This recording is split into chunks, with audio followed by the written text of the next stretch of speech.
Hello, my name is Nekezi Ange Gabriela. I'm the country manager of Coderina. Coderina is an EdTech organization that aims to transform education in Africa, focusing on hands-on programs. So today in Rwanda, we've been having ongoing robotics competition, and this year the aim is FLL and Art. FLL and Art is a challenge that helps them to understand archaeology, while understanding some of the challenges faced by archaeologists.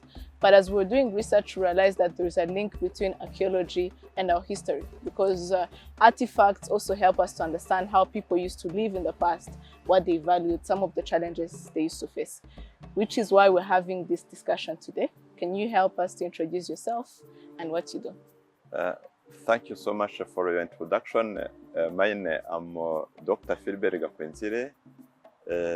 I am a senior lecturer of history in the University of Rwanda, in the College of Arts and Social Sciences. I also teach in the College of Education all the modules related to the history. So I'm a basically historian from my studies in undergraduate, master's program, and the PhD. And my PhD is in history of art and archaeology that I had from University Brussels in Belgium. I started teaching, when you're in university, you have to achieve 3 missions: teaching, research, and the community outreach. And I can say that in terms of community outreach, I serve also the country for citizenry. The reason why I'm also president of Ibuka Association, which is an organization of Tutsi genocide survivors. Thank you. You've talked about that you're president of Ibuka, but also a historian. And our previous conversation was with an archaeologist who just wanted to understand what is the difference between a historian and an archaeologist in terms of what they do.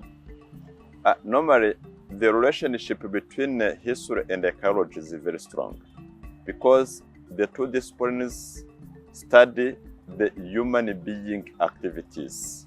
If you have some knowledge about archaeology, it is the same as in history. The difference between the two disciplines is based on methods and sources. While by definition, history is based on written documents, for archaeology, they use traces and vestiges from the ancient time. Normally, the historian would like it to be, first of all, archaeologist, because you cannot study the human being without having this knowledge also in archaeology.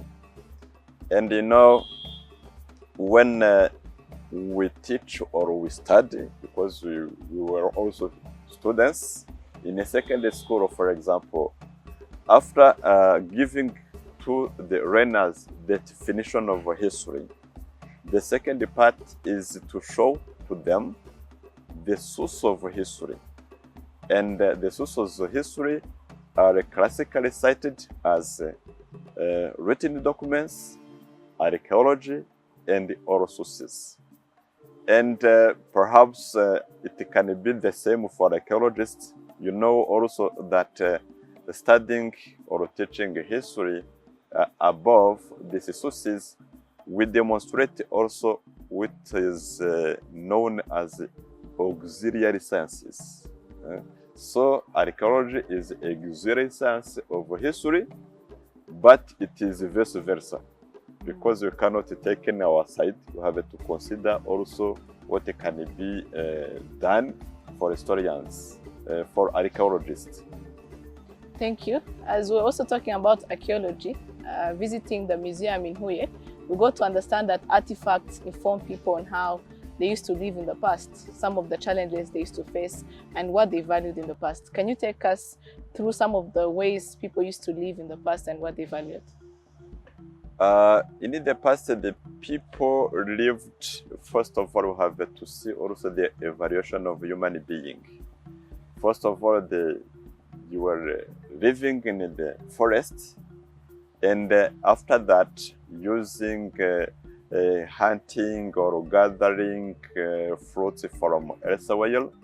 And after that, they thought they should manufacture some basic materials that we are using like today.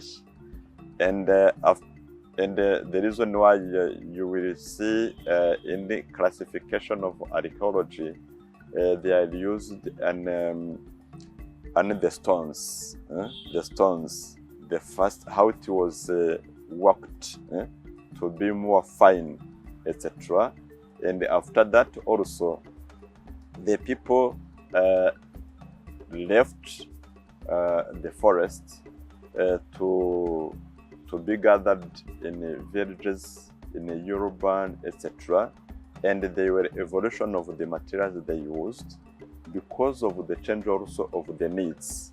For example, with the discovery of the fire, with the interest of cultivation, etc. So they changed their life from the very primitive to most sophisticated life as we can see it today. Thank you. You just talked about that sophisticated life of our younger generation that I believe I'm also part of. And most of the things you just shared on how people used to live in the past, we're not seeing them today. Because today we see more of Snapchat, Instagram, and less, even in the way people live together. For some of us, instead of visiting someone, we use FaceTime. So how is that different from the way it used to be in the past? Do you believe that some of the values are being lost in our younger generation now? Yeah, I cannot say that there is a loss of values. Perhaps you can deal about the change and adaptation. Because if we are saying the loss of values, it means that they will be a very great challenge of a human being. The time of the people being in the forest, it is not the same time after time to be, as I said, in the villages and urban. And after that, they have to adapt their life. What I can say, I think we can take this technological evolution in a positive way. For example, the evolution of science can help us to understand the past. I was dealing with the people. I'm going to give an example in my domain of history. I'm a historian, as I said. I'm very interested in the colonial era and based in written documents, as I said, because it is our first material for historians. You know, many documents are, for example, for Rwandan young people in French, and they do not master enough French. But today, it is very possible to scan a document and to translate immediately, which means that the new technology and at a very great level that this young people mastering this technology should help us to understand the past, not even the past from this colonial era, even the very ancient time. We have, but by the way, I have to make a great work to interest these people. You may know in the history of Rwanda several oral traditions, for example, about Ruganzu and the stone, about some trees attributed to our kings. Normally, we have to learn from this oral tradition and to use the technology to see if there is a matching. Because in history, normally we have not to be based on one source. You have to do what is known as triangulation. I can ask you a question. After that, I will see if your response can be found in a written document, and after that I can also consult another material. So we have to see how this evolution we are experiencing today can help us to understand our ancient time and ancient activities. Thank you. You talked about how technology can help us understand the ancient time and ancient activities. Is there currently, as the president of Ibuka, is there any way that technology is being used to also educate our younger generation? Because that is mainly our focus. For us, our focus is from the age of 9 to 16. Is there any use of technology to be able to even tell some of these stories that you just shared? Yeah, technology can help us to democratize the learning and the teaching everywhere. For example, it is very possible to disseminate several documents. It is very possible also to evaluate the level of understanding of these documents. So as I'm at the same time the president of Ibuka and also a facilitator and a teacher, it is our concern, a common concern, to see how this technology can help, not only for my class or the level of the people being in class, but also in the public in general, because the information can be accessed. But from that, there is another very great challenge we have to deal with. As the information is democratized, everybody will put everything. And today, in teaching, what you are doing is to increase critical thinking and to challenge every information which is in front of your eyes and to see if it is credible and it is morally acceptable. You say that this is also the level of ethical. This is very important. We have not to consume everything we see. Because of this advantage of technology, we have to turn this opportunity in a way of having a very great level of considering values in general.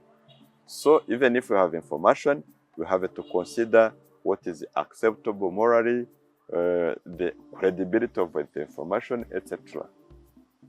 You know, last year I was discussing with a professor from Tel Aviv University under the question of denial and the hate propaganda through the information.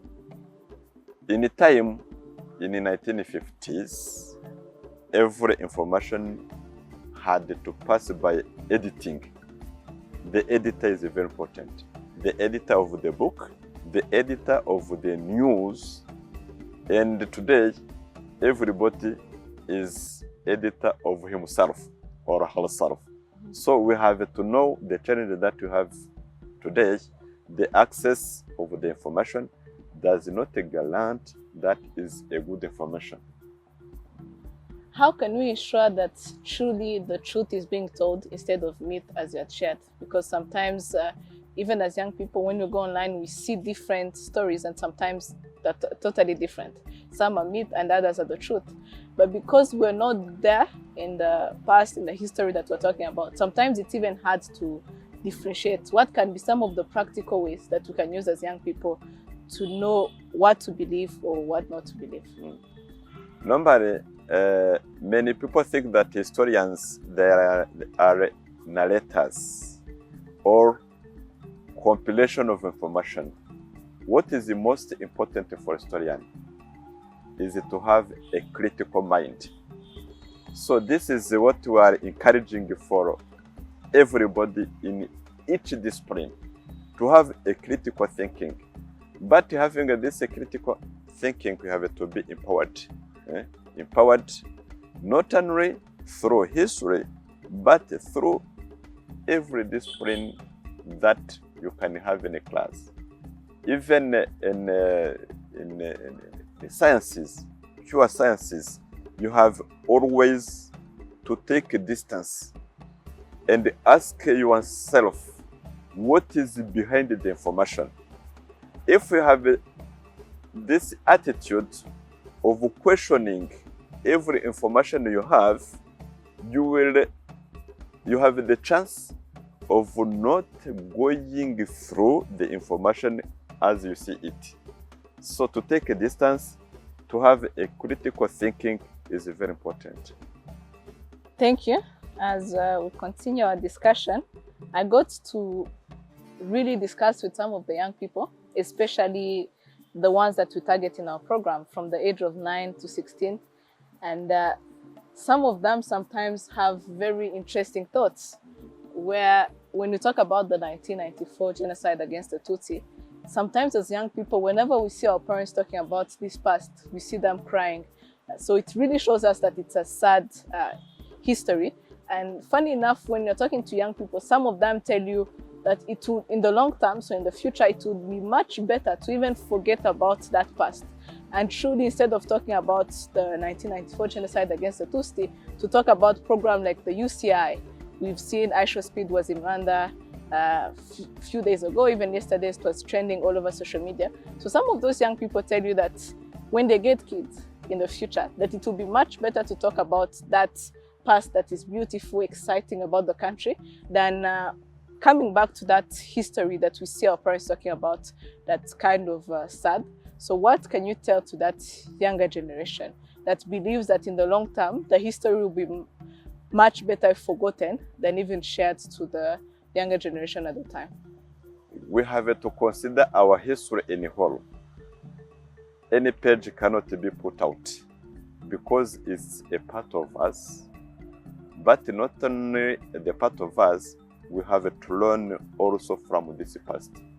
Today you have a development because we had the resilience from the hard time we had.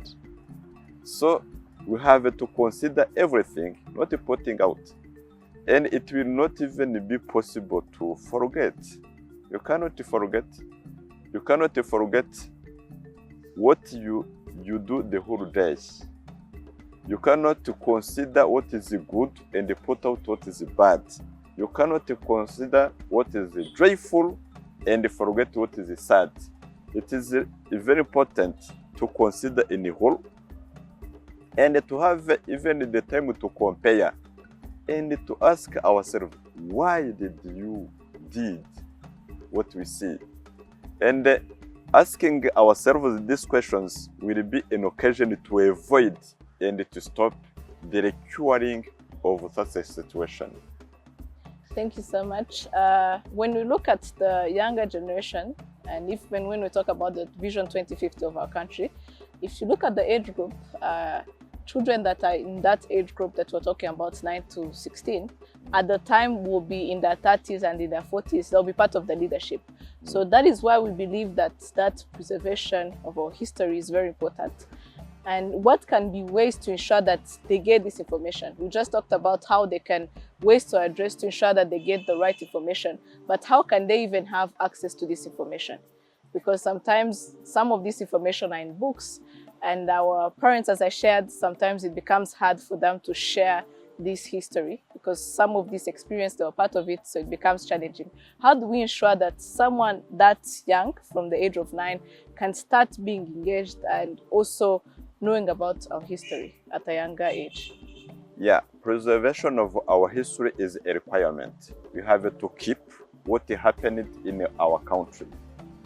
This is the one step. The second step is the transmission. But also we have to pay attention with the transmission because we have to do it pedagogically. You know, you are a younger generation, you have to transmit, but to avoid also to shock.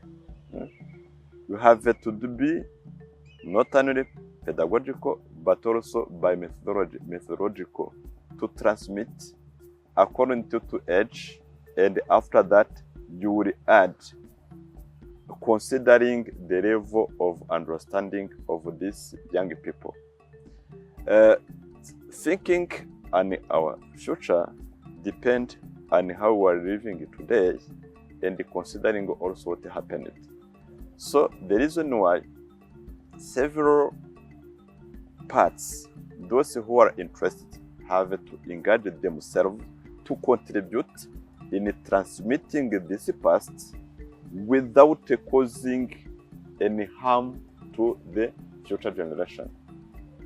Thank you. Actually, personally, I was also part of what we call the youth volunteers, and so many times I would see historians coming to discuss with some of the younger people, also some of the people that were part of that history that we're talking about, that contributed to ensure that we have the peace in the country today.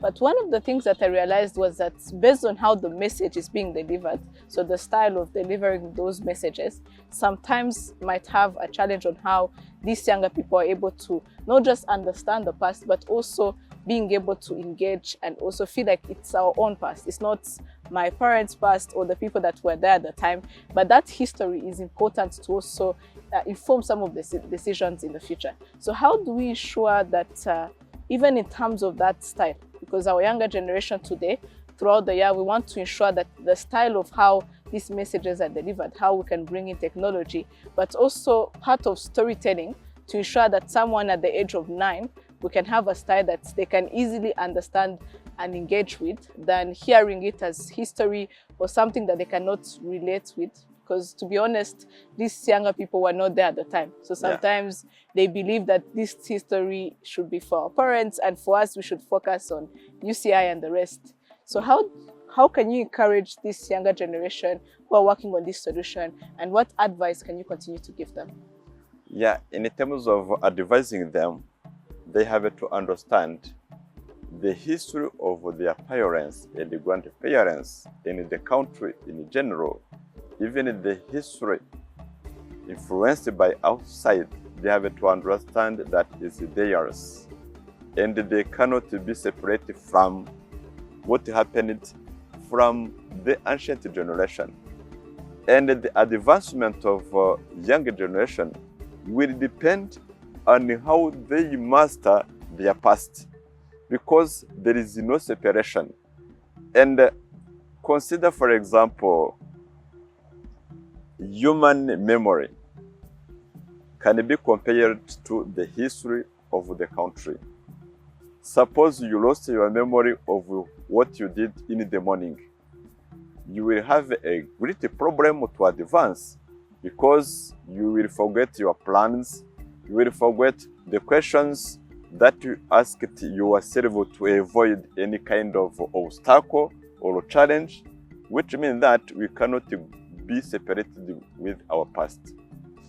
Of course, our past is very frustrating. It's very frustrating, but we have to consider that it is the history. The history cannot be made by a page of the one color.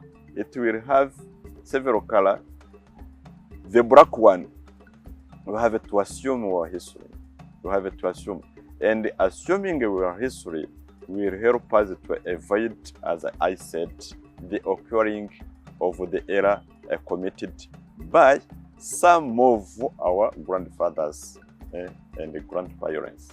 So we have to assume, we have to understand, we have to be also able to take a distance.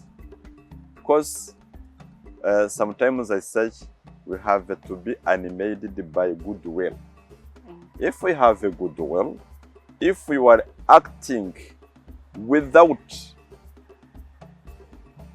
very close interest to yourself, in the place of that having the great interest of national interest, you will achieve, and you will also know how to live with your past and taking a decision for the more bright future. Thank you. Have you, has the country of Rwanda started using some of these technologies like AI and the rest to ensure that this history is taught in a style that our younger generation can understand? Or is there any plan in the future to continue using some of those technologies? We have also to be in close with the young people to know the style by which you have to teach history. And what I can say also for young people, do not be afraid by history. History is a discipline and a science as others. This is one of the attitudes that you have to take. And we have also, as aged people, not to stay alone. We have to go to the young people to understand what you would like to learn in our history and in which way they have to do.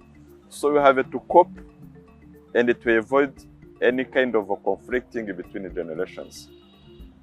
That is very interesting. Before we can get into how our younger generation can be able to take part in preserving our history, I wanted to understand, how do they get, I know we've already talked about this, but practically as they're working, how can they have access to this information? Would you advise that they go online and find the information?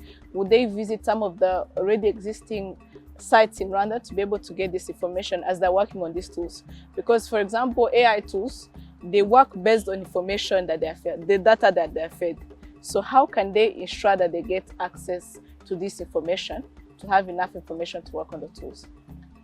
What is the most important for now is, first of all, to make an effort to evaluate credible sources, unless you will take what you will find everywhere. And of course, as lecturers and teachers, you have to guide the young people, just to give them some key informations, and also to give them a briefing on the attitude that they have to take. Because it is not separated knowledge, skills, and competencies. It must be in one package. And this is what the young people have to understand before. And of course, you know, it is very important very easy to find the credible information. If you are on the website of the university, for example, if you are on the website of any academic institutions or Rwandan Cultural Academia, for example. But also, you have to take some information on the author to see his past. And today is very easy. Who is the presenter? What can be his interest? Is it his own interest, or is it the interest for the public and the whole group? So, you know, across the history, even in the recent history of Rwanda, there were a great number of manipulators. So you have to understand, even if they are the people of goodwill, there is also a group of people manipulating others for their own interest. And this is what we studied or we teach on the first level of history, critical history. I have to use sources, but what kind of sources?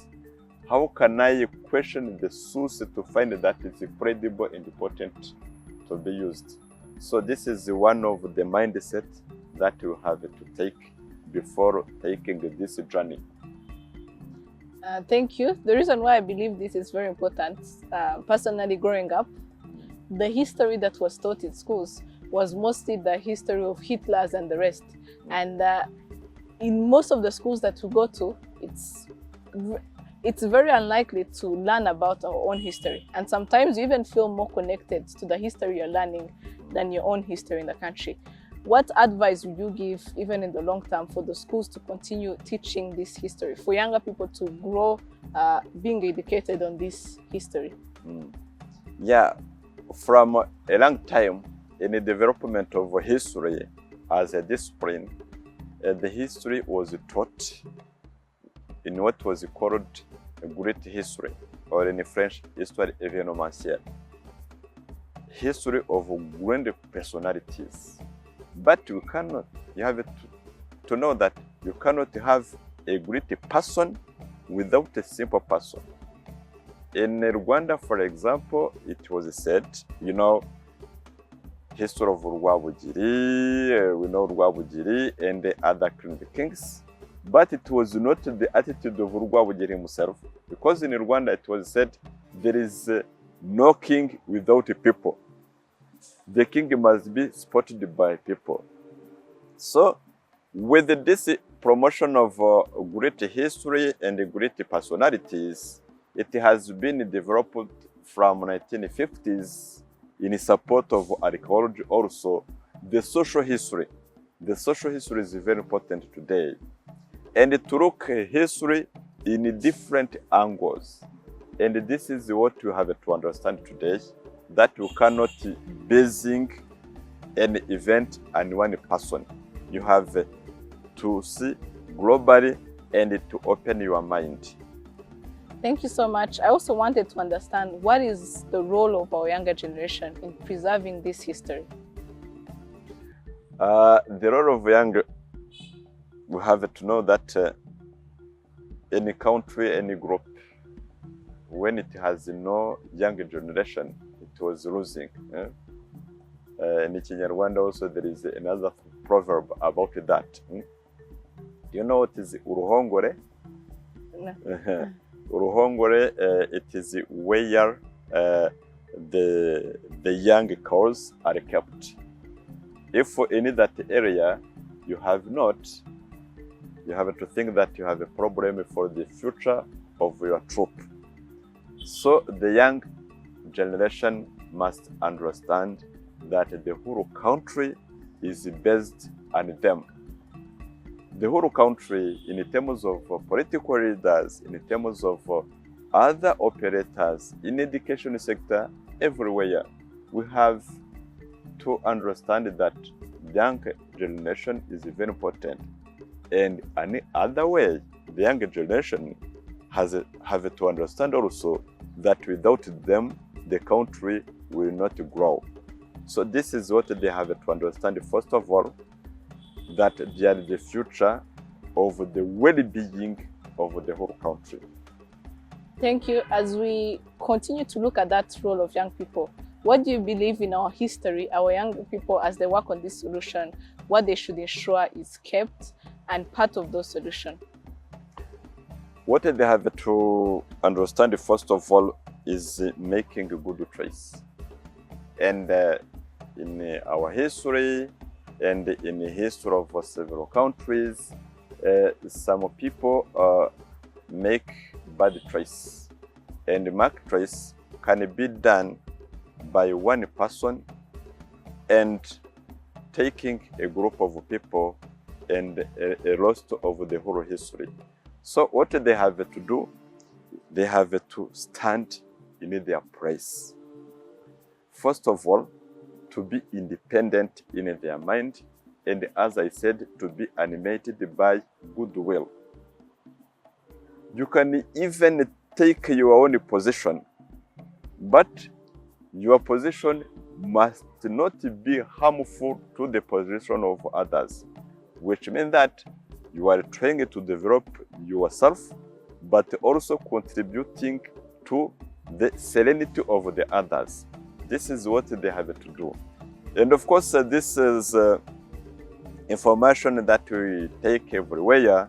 We have to take it with the serenity and saying what I'm doing, it is helpful for me, but not only for me, but also for others.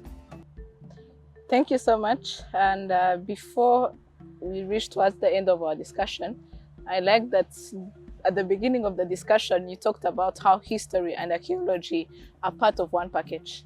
And I wanted to, as the younger generation is working, the age group that I mentioned from 9 to 16 is working on solutions around archaeology. I wanted to also understand, as a historian that's informed on archaeology, as you mentioned, some of the teachings that you give to university students, archaeology is part of it. Are you aware of some of the challenges faced by archaeologists in their work? We have not enough trained people, not only in history, but most importantly in archaeology. And we are in need of archaeology. I'm going to advocate for archaeology more than history. And because written documents are there, and the people can go there. But I found that the training for archaeologists is more fine and give more solutions to history as such. I give you an example, the example of settlement and immigrations in our region. You know that it caused several harmful to the society, saying that some people are coming from there or there, up to the conflict between components of Rwandans. But as I said, always you have to depart with a good question and having a good attitude. We do not know the question of mobility in our region. We do not where we came from, for example, with exactitude. Up to now, we have some hypotheses, and you have to go in deep to see not only for our country, but the whole region. The communication, the relationship between the people being in Rwanda today, being in Congo, being in Uganda, etc. But also, before I advocated also and explained about auxiliary sciences. There is history, there is archaeology, but I'm willing that next time you will challenge linguistic, for example. You know, being in Rwanda, you can communicate somehow or understand some words in Zulu language. What can be the relationship between a Rwandan and a Zuluan? So what I'm meaning, we have to go beyond our frontiers and to question the knowledge, to question the science without taking the people as individuals. And archaeology, we are in need of it in history of Rwanda because we have to confront, for example, you know, we have some traces, as I said, about the trees, about the stones, about some personalities that you have to confront. If we can use them through archaeology and putting them in the laboratory to understand if there is a real relationship between. So it is very important to understand, to compare, and to conclude. Thank you so much. As we're doing some of the online research around archaeology, we got to understand that even in their work, because it starts with the research to the digging, the excavation, so we got to understand that there's some of the risks that come with it that might even cause some fear in our younger people that go for that career of archaeology. What would you tell us about that? Some of the risks that come with that job of becoming an archaeologist? So, normally in any profession there is a challenge and there is some risks. But what I found in terms of archaeology, first of all, you have to be patient. You have to be patient because you can take an artifact and taking a long time without finding any solution. So you have to think in deep because, as I said, the archaeology is very fine. It is not like a page that you are reading. You have to think and ask the document and find information. This is why I'm saying that being an archaeologist, you have to be fine and to be patient. Secondly, you know, the archaeology are found in fortuit, involuntarily. So you have to know if for some people found any kind of element where to put it without throwing it outside. This is another challenge because this kind of document can be found by people who are not interested and the element can be destroyed. And another one, there is also a challenge of space occupation. space occupation. You can think, for example, if this church is constructed over some archaeological information. So what can you do? You have to negotiate with the owner, you have to make understanding, and sometimes also you have to pay before using the space.